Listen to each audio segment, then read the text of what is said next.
Welcome to the AtoZrunning podcast, where we help runners thrive. I'm Andy. And I am Zach. And up next, research on the performance cost of training disruptions and how to minimize. And after that, World of Running updates about American Track League, road miles, and the oldest marathoner ever.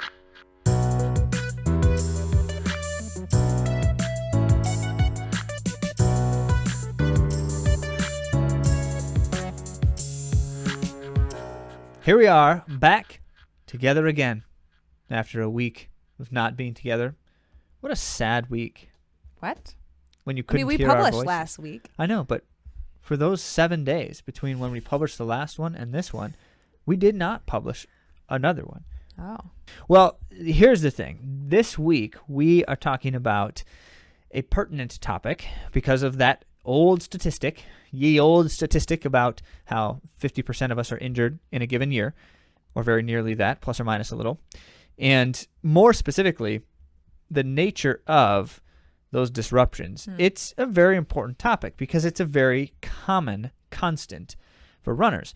And as we always say, it's even more valuable to you to talk about a topic like that when it's specific to your situation. And we will do that every month in terms of answering your questions specifically on air. So if you have questions, and we know you do, which means you should go right now to AtoZrunning.com/question. Share your thoughts, share your situation, and then we will address it in depth at the end of the month every month. And if I like to say this, but if we don't have a chance to address your question because we can only get through so many in each of those, we'll still respond and share some thoughts with you directly via email. So best of both. I had a couple listeners reach out to me, Zach, about last week's episode, and I had discussed in our Refine Your Mind episode, so you can go back and listen to that after this one if you haven't already, about how sometimes we can fall into the trap of pre-writing our Strava description while we're running. So especially if it's difficult. Yeah, there's a term for that, which I'm going to share in a moment. Oh. I actually encountered a study that associates with that principle. Interesting. Okay, Yeah. well, but I'll go look ahead forward and to continue hearing the that. example. Yeah. Well, it was just I love that people reached out and said, yes, I have done that. Guilty, because I was sharing it because I've been guilty of doing that before. In fact, one of these listeners said that she was listening to the podcast while she was running, doing this very thing during a workout when things got hard. She was pre-writing her Strava caption, and she said that she ended up turning her mindset around, and she ended up having a really good workout. Because she heard you say. Well, because it not to do just that. snapped her out of that, and I think we can all relate to having times where we just give in to that defeat and already write it off, like almost literally we write the post in our head, writing it off Labeling as a bad day. thing a failure before the thing is even completed. Exactly. What a terrible practice. But a lot And of yet us we do all it. do it. Yeah, exactly. And that's That is why the we talked about that last week in the episode called Refine Your Mind. So this concept is, in fact, what you might consider to be one of. There's a list of elements, and I'm not speaking scientifically right now, so I'm sure there's something more, a better way to describe this. But there's a list of elements that essentially are like, these are things that define what it means to be sentient, and humans being sentient creatures, the capacity to communicate that sentience. One of those things, you ready for this, is that we can tell the story about our experiences. And the idea here, the principle, and what it's actually called is, it's the narrative of the experience. And what you're doing when you're on your run and you're composing that Strava post while you're running is you're creating the narrative about your run experience, but you're creating it before it's completed. And so you're essentially this is the self-fulfilling prophecy complex. You're going to do the thing. Whatever you create in your head as the narrative for it, you're going to do that then to fulfill that narrative because you've already written that in your mind. And of course, in some instances, that may not be the case. It's not guarantee assurance. But the principle here, as Steve Magnus shared in his recent Science Digest, is really quite fascinating. With what it is that this is actually a very valuable way to cope with failures or challenges, struggles. And so the idea of creating the narrative about an experience or about a failure is important. But we should not do it before the experience is done. That's the first lesson here. Don't do that. That's not a good practice. Stay present in the moment, as we like to talk about the flow state. Stay in the moment. Do not detach yourself in a meta reflection about an experience before it's done. But then more in principle on the study that I mentioned earlier, they find that people tend to feel a greater sense of contentment with themselves, satisfaction is the word I was looking for, with themselves and their experiences after a failure, or at least what was perceived as a failure, if they write about it and create the narrative around the experience. And one of two ways. Okay, there's actually a caveat here. Either, and it sometimes can in fact be both, but either you write about it in terms of this was the failure and here's what I learned from it. So that's key. A growth kind of conception of it, and or here's the failure and this is how I am accepting that defeat. A state of acceptance about the fact that that happened. I accept that that happened and I'm going to move on. So you don't actually have to learn a lesson from all your failures and defeats to still feel that sense of satisfaction. Isn't that interesting? We talked about that on an episode. Which one was that? I'm sure we did. We talk about that a lot in principle. Yeah. It's important. And this, in fact, is one of the reasons, not that I'm trying to plug our services at the moment, one of the reasons why having someone to walk beside you in these types of endeavors, like running and runners, is the value of perspective.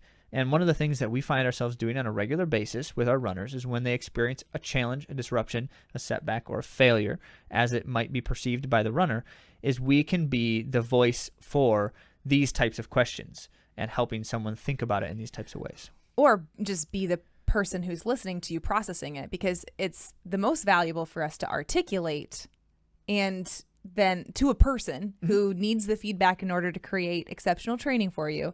What happens? Exceptional. I love it. Yeah. I'm just saying, like, for us to make the best choices for someone's training, we do ask for information. So for someone to have to process and articulate what's going on in their life or how they're feeling and what things are like for them, that requires some processing, which then in turn will help them as they're creating their narrative.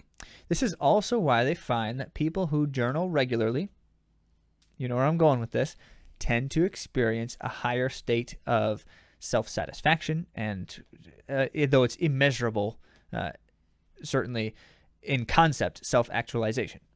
So runners, we should be in our running narrative, and this should not be in a public forum, because nothing that is public is purely honest, ever, in my opinion. So he's very jaded. I'm not jaded. Just have strong opinions. So about social media. All right. So here's the principle. We should be keeping our running narrative. We'll call it that. It's a journal, right? Your running journal. You should be keeping that regularly. And the best example that we see of this, Andy and I just find this to be so funny, but also wonderful. There's a high jumper out there, an Australian high jumper. I'm not going to remember her name. I never remember her name on call. I think it's Nicola. Nicola, maybe. And so she, at the moment she completes every jump, goes back to where her stuff is, and they show this on camera routinely because apparently they really enjoy the fact that she does this. She goes back to her stuff, pulls out her journal, and immediately starts writing about the jump. She rates it. Single jump. She rates them, and then she has a kind of narrative description about them. I'm like, okay, well, that's the extreme. I don't think everyone can necessarily participate in this activity in that capacity. She's a professional athlete. She might, certainly have opportunity beyond the normal people like us. So, whatever the case may be, I do condone the act of the narrative around the thing. If you don't have the time and opportunity or interest in sitting down and journaling and writing, like Andy said, a conversation with someone else is just as effective, not quite as valuable for long-term value because you can't go back and look at that, but just as effective for these goals. Mm-hmm. Well, let's get started with our discussion today about the cost of disruption.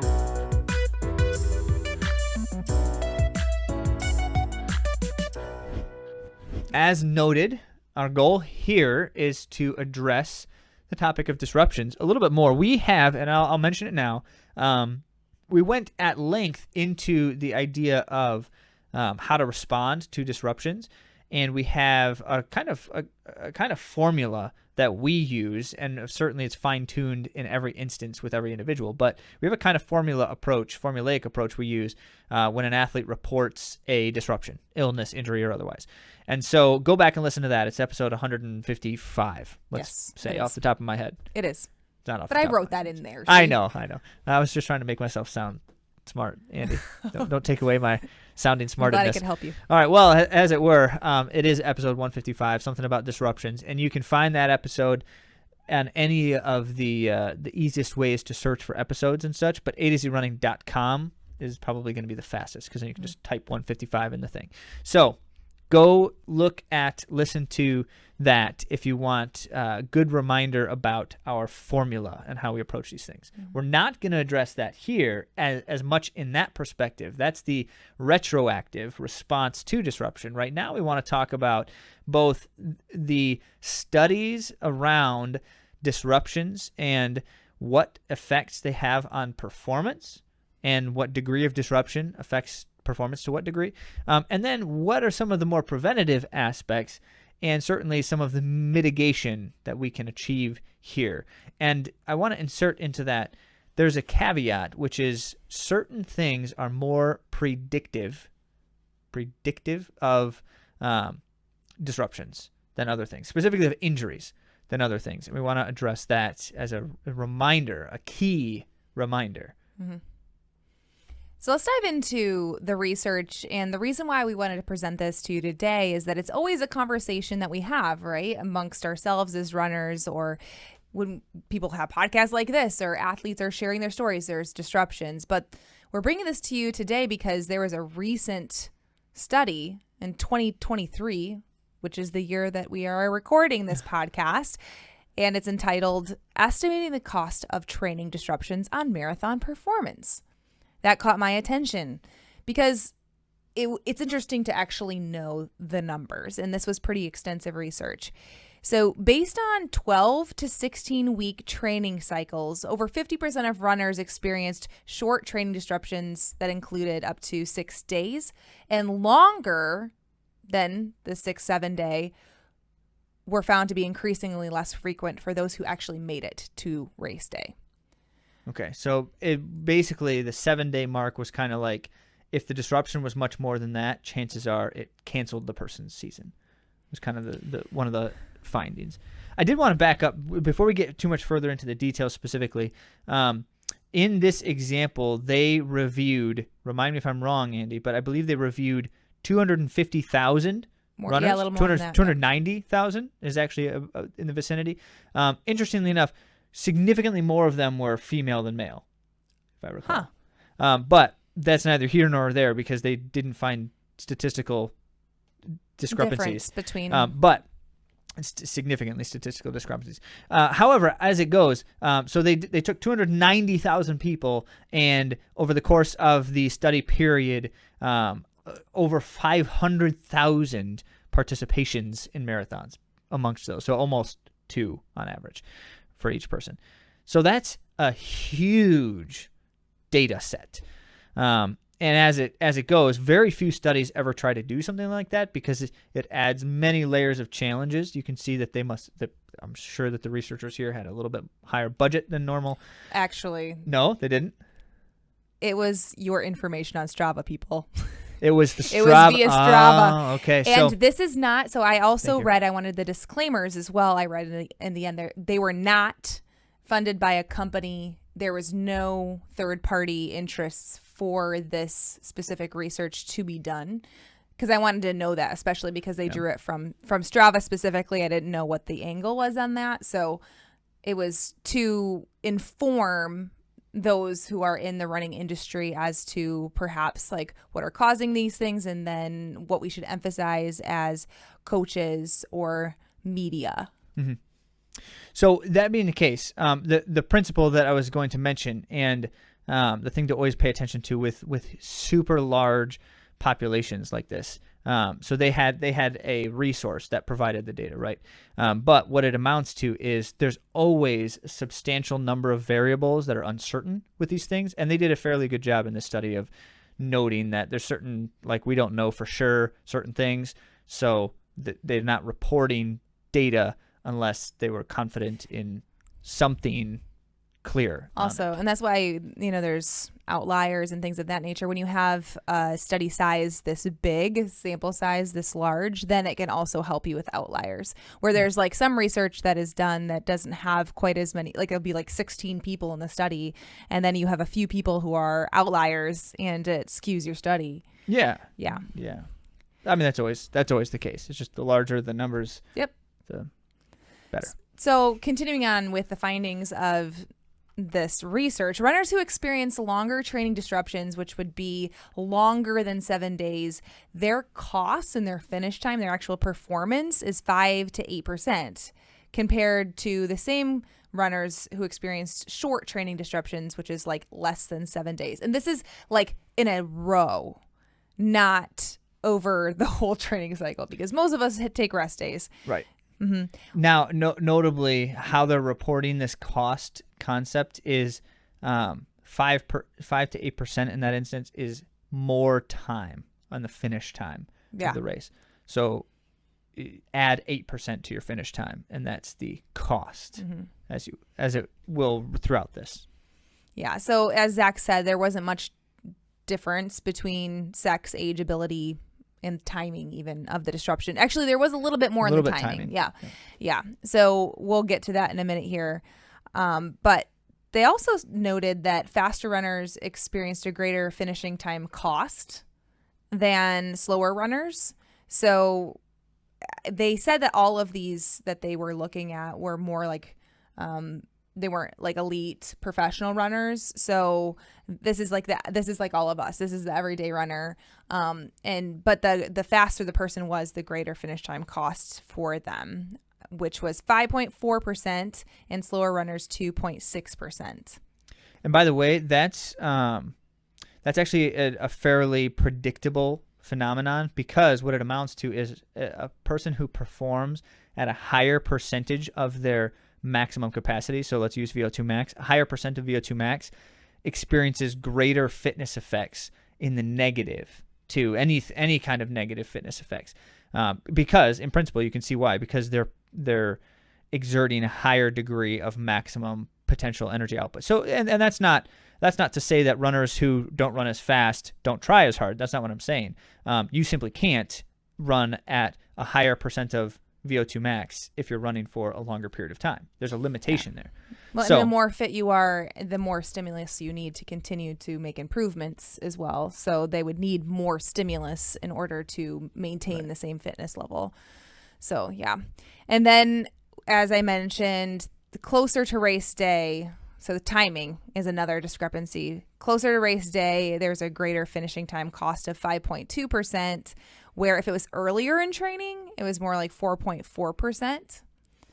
So those were like the percentages and the findings, which all add up to say when we have disruptions that are longer, we will see performance costs and maybe even not being able to get to the starting line healthy.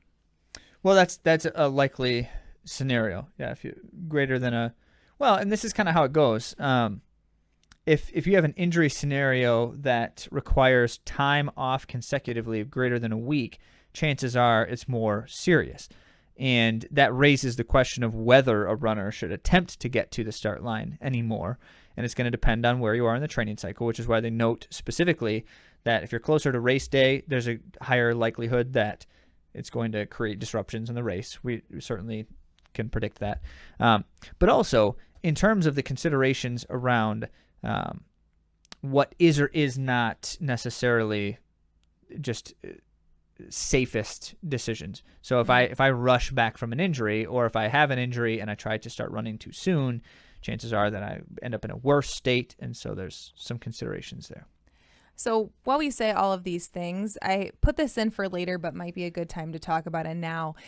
if you have experienced a disruption and you have taken 7 days off and you're hearing this and it actually is making you feel discouragement, despairing, and don't feel discouraged, because I do think there's something missing here, because it did say that many did not actually finish their marathon. So who knows, some of those people might have been able to return to fitness and still run better. But Zach has a personal experience if you want to share it. Yeah, I will. But before I do, I just want to note that we have a philosophy around the concept of disruption that is really simple and straightforward, and that is stop worrying about your goal race when you're experiencing a disruption. That is the worst possible thing for you to do, because what it does is it creates a pressure on yourself to try to arrive at a result that may not be what you need, which is you're going to try to start training again as soon as possible. That's bad. In terms of perspective. And so our approach when we're working with someone who's experiencing a training disruption is stop thinking about the race and stop worrying about how much fitness you're losing. Stop worrying about whether or not you're in good shape anymore or you're going to be able to get back into good shape anymore, and just do what you need today to get healthy as soon as possible. The goal is get healthy, not race well. The goal is get healthy, not show up at the start line. The goal is get healthy. So nothing else matters. And that's our perspective here. And what it becomes is quite frustrating for many runners, because we'll start saying things like, we're not going to talk about that. We're not going to talk about when you should decide. And this is one of the questions we get every time from one of our runners. When should I decide to cancel my race? We're not going to tell you that, because that's not the point right now. And yes, granted, there's times where it's like, well, I can defer up to this date. Too, yeah. Yep. And so there will be those times, and we will advise along those lines.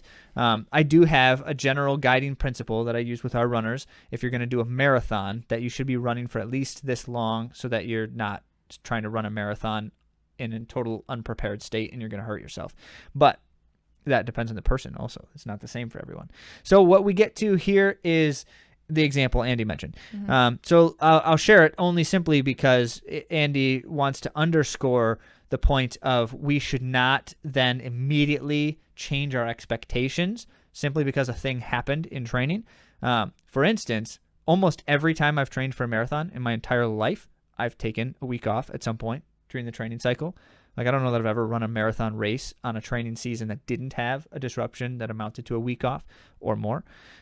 So I don't really put much credit or credence on the idea that if you have to take a week off, it means you're for sure 5% less performance there.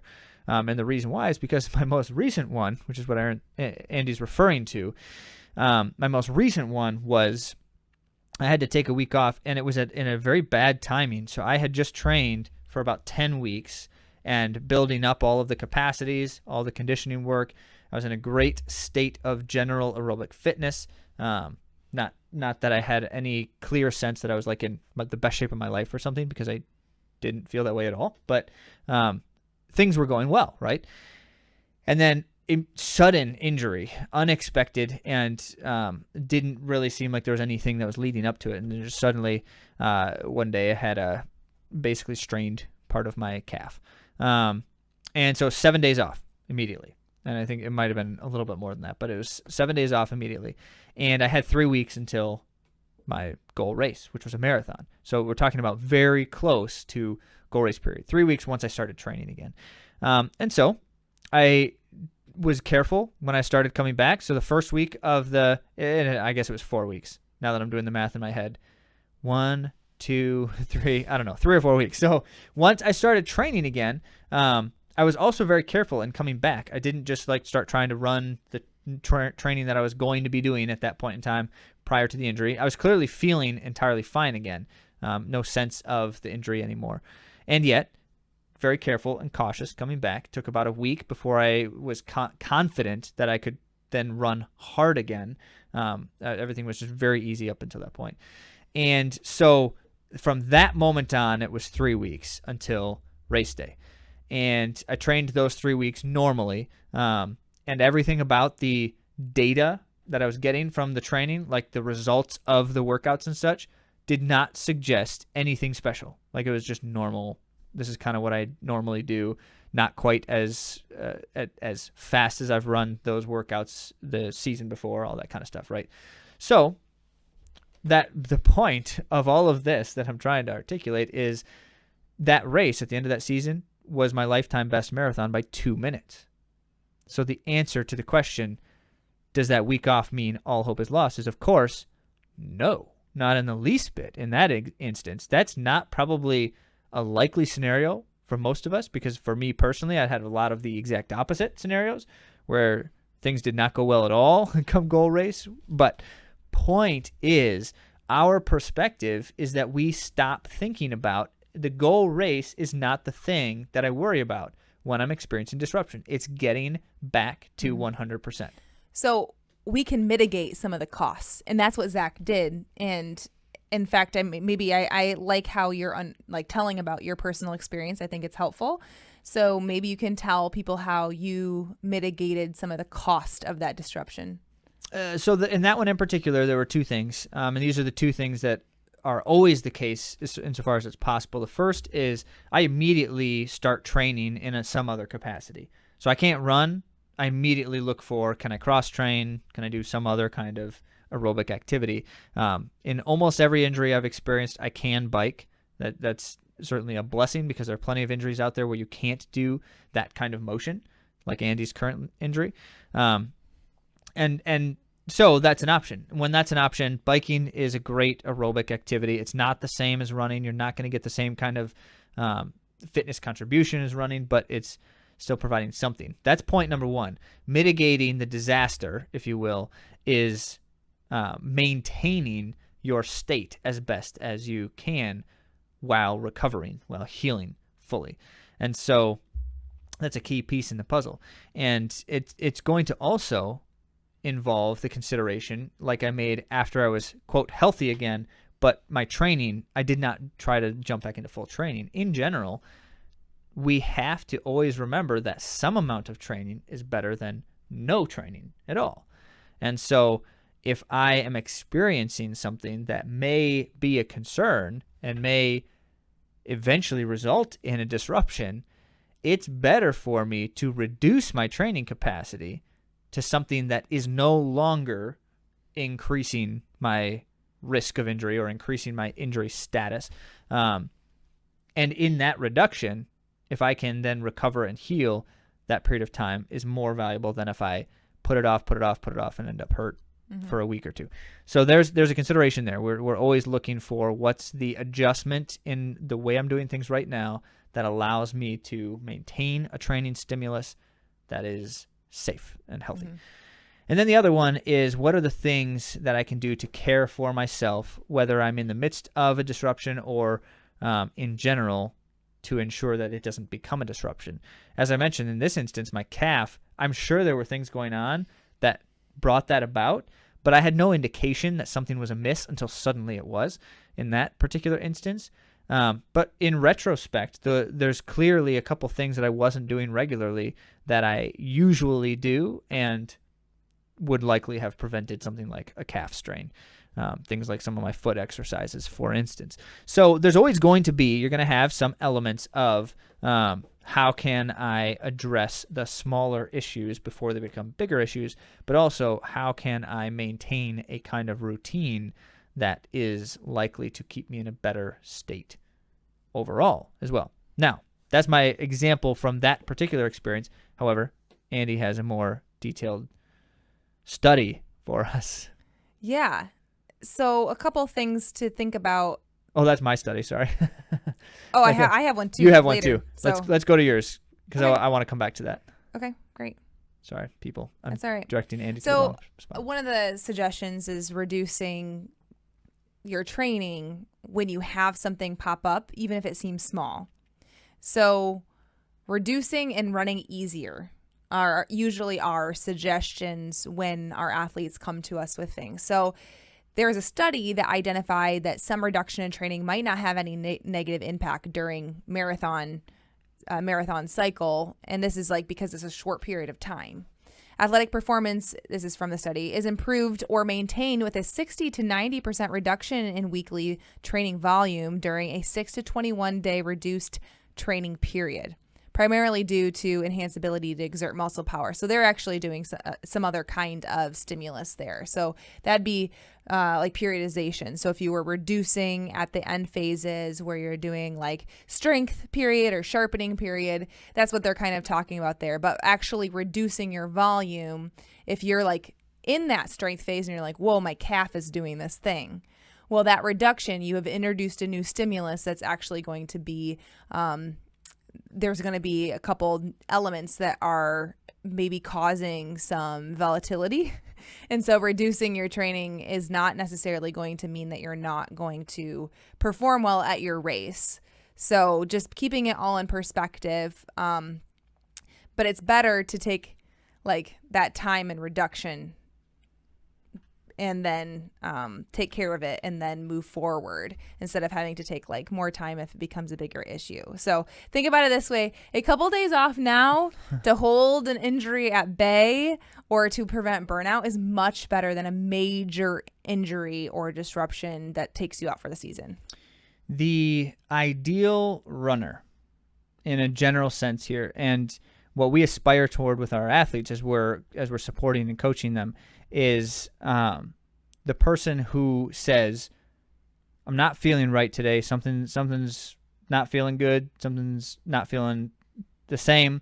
And so I'm not going to run today, or I'm not going to run hard. I'm going to just jog easy, or I'm going to call my coach and do the thing my coach does to do. But the point being is the ideal perspective around this concept is that I am not bound to my training because that is my training, and so I'm going to do it. And likewise, I am not thinking mentality of grit through it. You can, push through the difficulty and the pain, and those are bad long-term perspectives. And we could talk all day about the concept of grit and the importance of that in principle for runners. But grit is not a thing that is conditioned by making bad choices in the midst of difficulties. As a matter of fact, it's deconditioned, because what ends up happening is if you veer yourself as like, I'm going to just grit through it and push through and all that kind of stuff, and you end up worse off as a result, that actually creates a negative association for yourself, the idea of pushing through difficulty, and you end up less likely to be able to or want to push through difficulty in the future. But point being, we operate under the assumption that, as Andy said, a couple days off now is better than a week or two off later, or a botched season. Botched is the wrong word because you're not doing it deliberately, but then a lost season because of trying to stick to the training as much as I can, as best as I can. We just don't do that. We don't ever tell someone, well, I want you to go ahead and try that hard effort today, even though you're not feeling good like this. Have we ever recommended that to a single runner?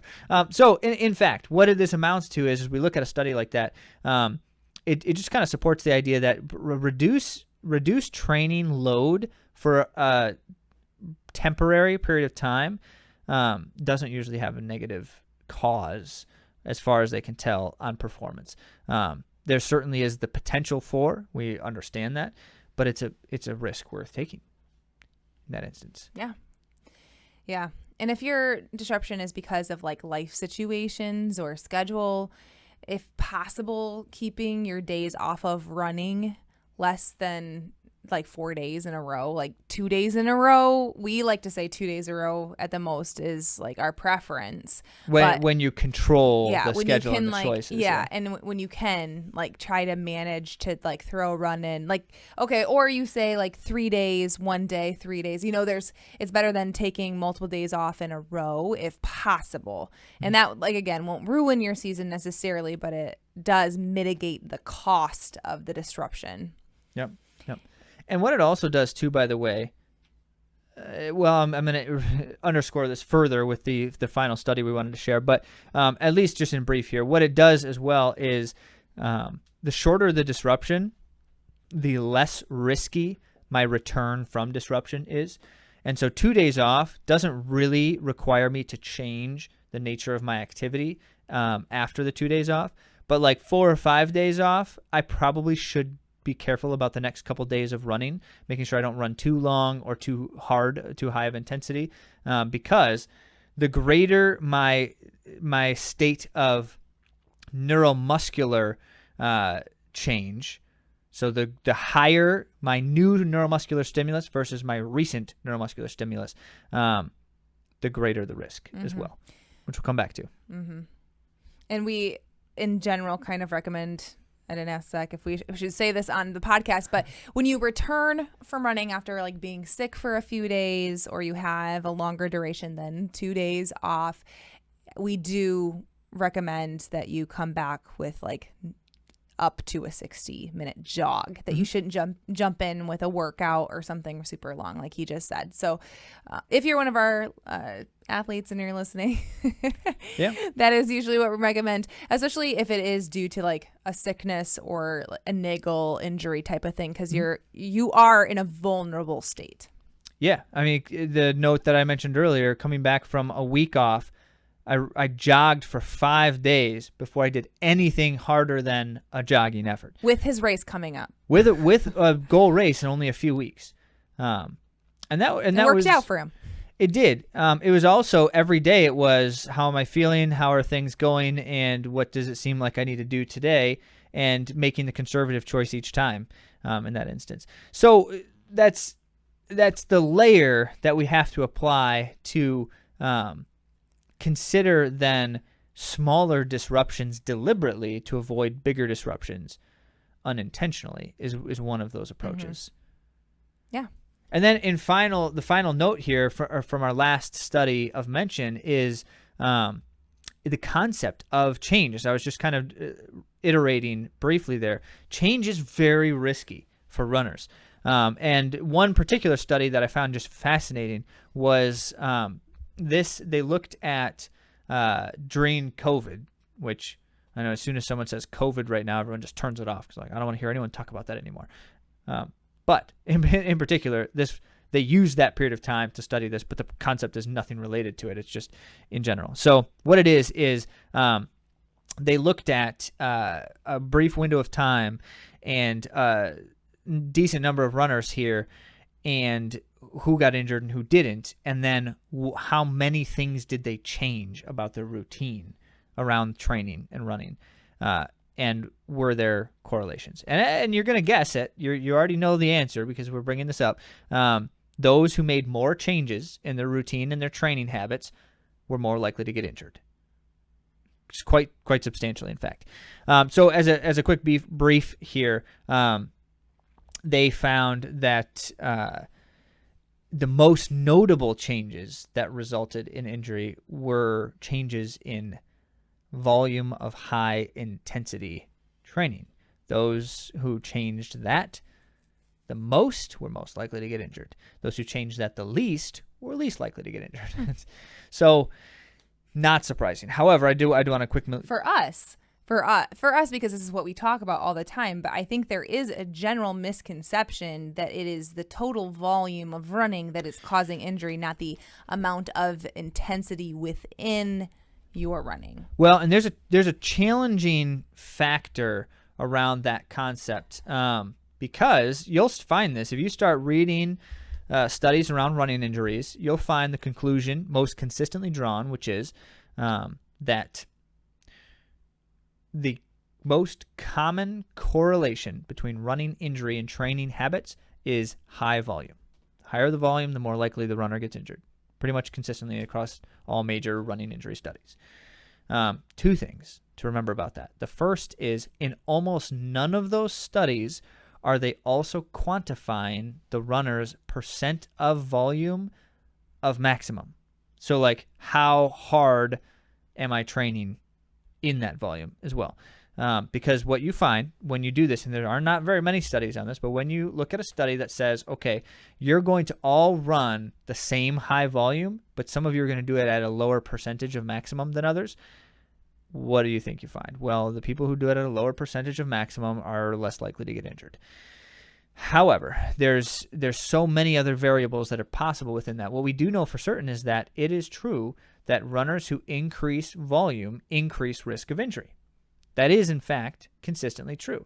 But it is also true that any changes in your routine increase your risk of injury. And so what we have to weigh in terms of costs and benefits here, or risks and safety, is if I want to increase my fitness potential, my performance potential, I do need to make changes, most likely, in my training. And that, no matter what the change is, increases my risk of injury. That's what I'm trying to refer to with this particular study. Changes are bad for humans. Change is bad. If you're like me, But don't you agree need with that. change for stimulus? Yes, but this is where we raise the question of making sure when we implement change, we consider those reminders about the disruptions. And so here's how it goes, right? If you're going to make a change, the first few things to remember is that you should only change one thing at a time. You are more likely to experience a disruption if you change too many things at once. Also, we know that the thing that's most likely to produce the injury is not change in volume, but it's change in volume of high intensity. And so if I'm going to increase volume, I should not also increase intensity at the same time. It's a bad combination.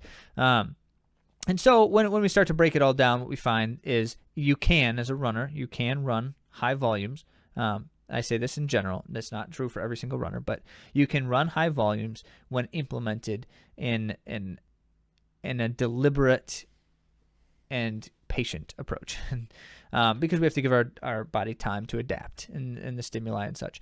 And beyond that, then remembering that if I am experiencing any kinds of changes, the less the change, the less the risk. And so with the disruption, it is less risky to take 1 or 2 days off than 7 days off in terms of the training that I'm doing after that. And so if I have to take 7 days off, I have to make different choices about my training for a bit to ensure that I am, in fact, going to adapt well and absorb the training effectively.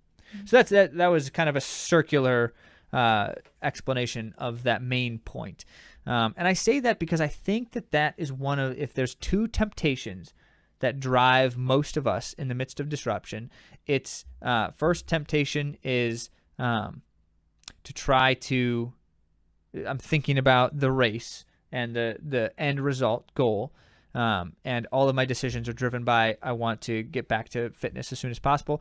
And then the second temptation is, once I feel healthy again, then I feel like I should start training again. And in my mind, start training again means doing what I was doing before. And both of those are just not good in general. Mm-hmm. Oh, it's hard. Being patient is hard. Patience. Well, that was our conversation on disruption. Yeah, so now you will never have a disruption again. I'm currently in one, folks. So, yeah. Remember, 50% of runners experience injury every year. And the other statistic that goes with that is, at any given moment in time, up to 25% of runners are injured. So I'm the quarter. These are the inevitabilities, right? These are the inevitabilities. And despite the fact that they say things like higher mileage means you're going to get hurt, runners who don't do higher mileage also get hurt. So it's a question less of one thing is the best thing to do and more a question of how do we do things in the best way to address it. And I guess as a closing note, for those of you who are in a disruption that you haven't been able to mitigate, or that you have to eat all the cost, which is what I'm in right now. Eat the cost. Ouch. Because it's a substantial injury. I just want to encourage you that, yes, there's a reduction in the short-term amount of performance and training that you can do. But that's why we have to love the process of doing this thing we call running, and to look for the positives in and out of running that aren't related to a short-term goal or even a midway goal. Or for me, I'm not even like looking at any kind of long-term goal. You should not be thinking about goals. Exactly. When you're hurt. So I'm not thinking about that, but enjoying what we have right now and being able to see the benefits of going through trial to build other things like growth of character and maybe even things totally unrelated to running. Andy the optimist, helping you find the sunshine on a cloudy day. All right, well, this is good stuff, but we have even more good stuff to share with you in the world of running.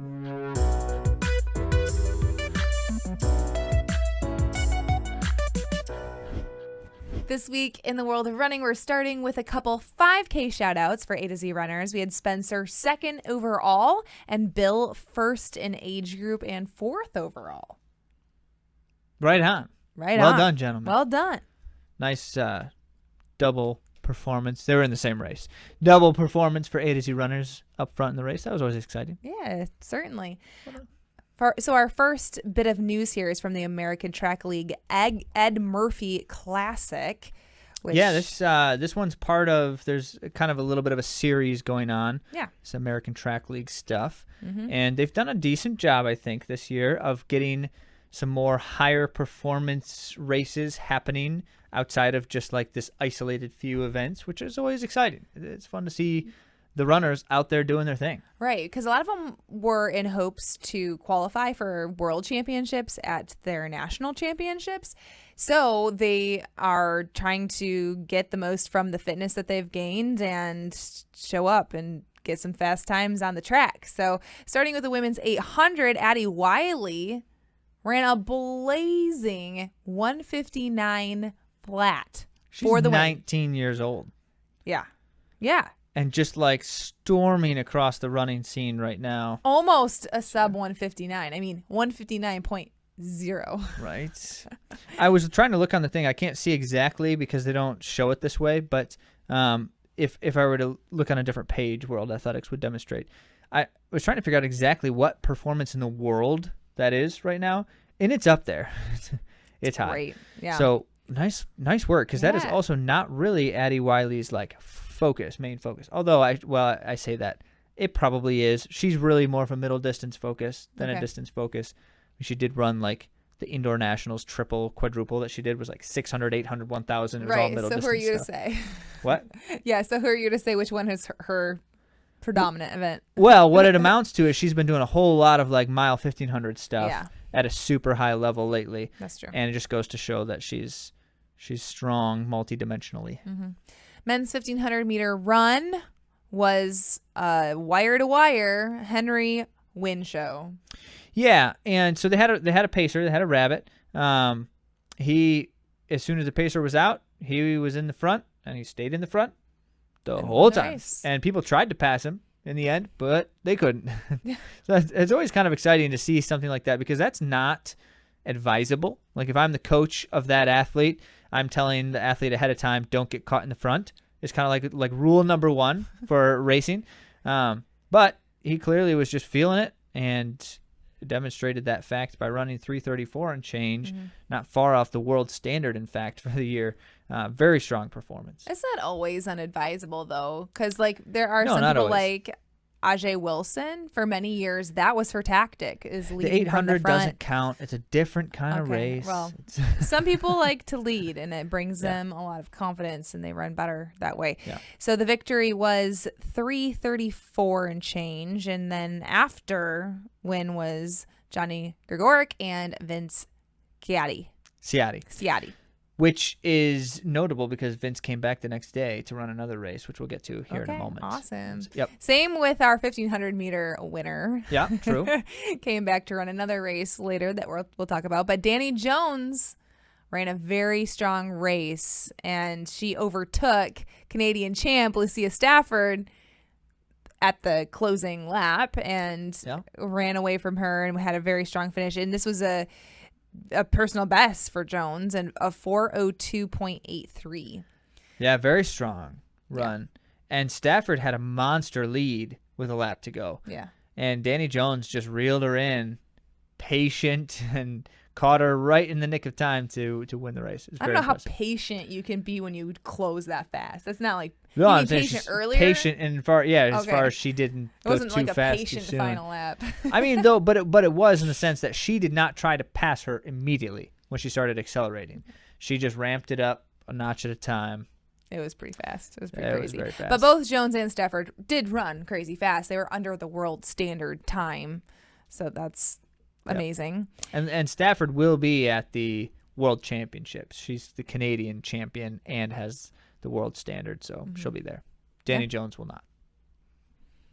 Just crazy. We have so many strong runners. It's amazing. It is something. Now, the next day, they ran the Beale Street Mile, which is a road mile. Actually, what it is, they have a road mile and road pole vault, like they do pole vault just in the streets, which is crazy, right?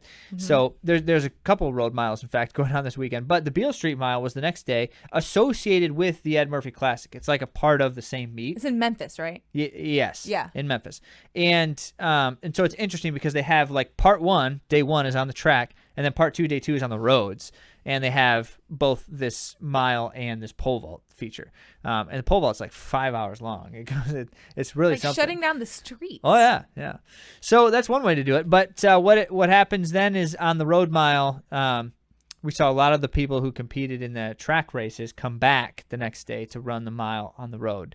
And some great performances there, too. Addie Wiley pulled the double, won the 800, came back and won the road mile the next day. Danny Jones was also in Danny that race. Jones was in second. And so Danny Jones pulled a strong double as well. Very impressive stuff. And then on the men's side, it was Vince Cietti who came out on top in the road mile after finishing third in the 1500 the day before. So just kind of showing some strength there. Yeah. And if you think about it, that's really a good practice for these folks to do because they often will have to run preliminary rounds and championship events. So it's good to have that kind of strength and also the mindset of it. So you're not like done, after that. One and done. Yep. Good. Yeah. And then we had another mile, as Zach alluded to, on the roads. Sir Walter, not on the roads. This one was on the track. Sir Walter Myler. And it was really fast. Very fast. It was like crazy fast. 6 male athletes ran sub 4. It's good. And half a dozen female competitors ran sub 4:30. So exciting stuff. The leading woman was Abby Nicholas, who won both Sir Walter Mile and Hoka Festival of Miles Elite Women's Race this year. And she's the first person to be able to claim both of those victories in the same year. I mean, I think the Hoka event has only been going for a short time, well, so there's not a lot of history there. But that was like one of the headlines. They're looking for sensation. They're trying to sensationalize Well, it. she outkicked U.S. steeplechase champion Chrissy Gear, who also ran really fast. She ran Abby Nicholas ran 4:26.8 to outkick Abby Nichols. Oh, sorry. Yeah, and so you shouldn't let me be saying these names wrong. I didn't. But the point being, that's an impressive feat because Chrissy Gear is known for her finishing kick as well. Yeah, that's true. So for Nichols if you to watched outkick the her U.S. is Championships, you saw Chrissy Gear put it in gear. She's the U.S. champion because of her finishing kick. Yeah. And on the men's side, Eamon Kemboy won in a time of 3:57.8. Good, strong stuff. Second was Ben Allen, shortly behind him.